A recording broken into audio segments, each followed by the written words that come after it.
cestou k potoku som cítil také pálivé sorbenie. Bol to kliešť. Pretože som nemal olej, po ktorom sa vraj pustí, vytočil som ho prstami pekne doľava a vytiahol aj s hryzadlami.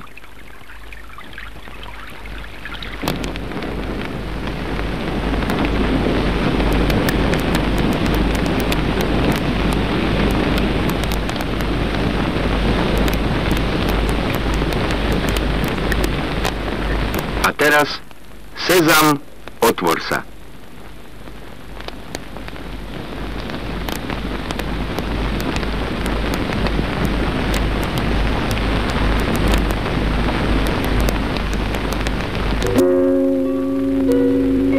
Posledný deň.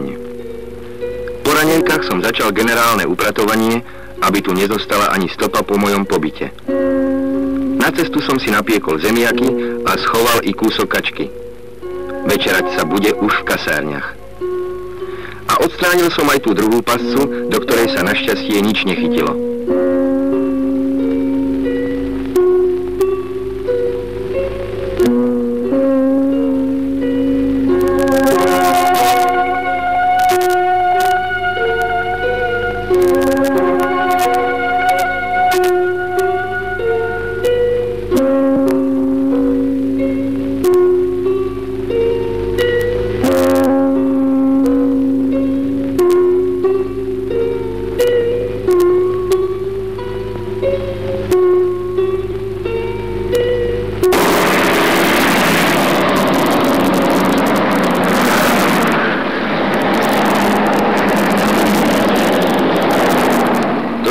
Cez cestu v piatok popoludní a k tomu v lete, to aby bol človek neviditeľný.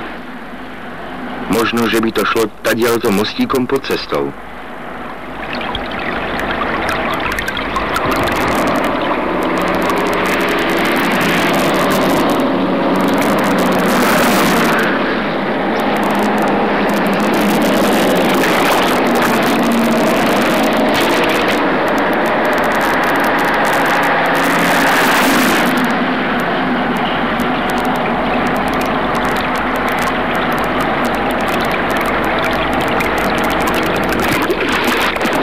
Som si z chuti zanadávať, ale to by tak či tak nepomohlo.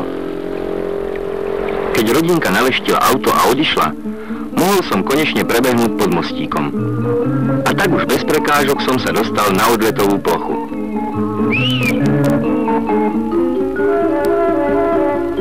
Tu už čakal Karol a potom sa pomaly trúsili i ostatní.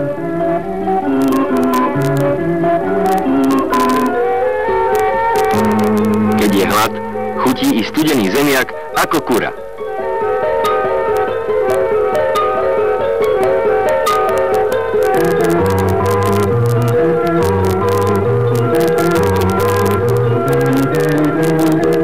Potom prišiel Mirko a ja s Karolom sme začali pripravovať oheň.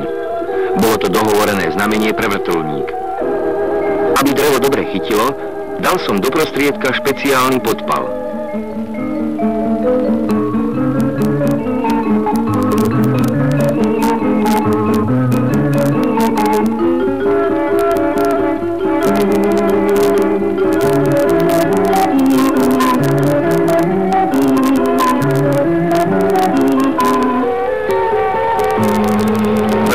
Priletel na čas a ohlásil sa dohovoreným signálom.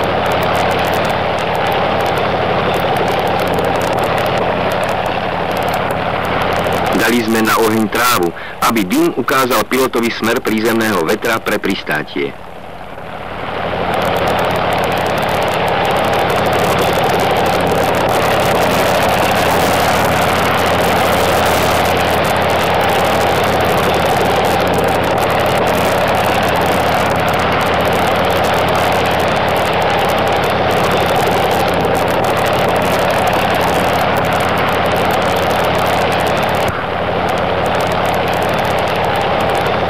Dôkladná príprava na seba záchovu v nepriateľskom tyle sa osvedčila.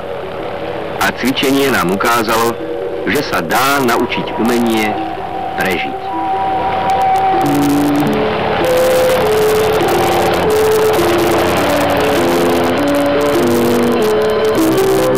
Thank you.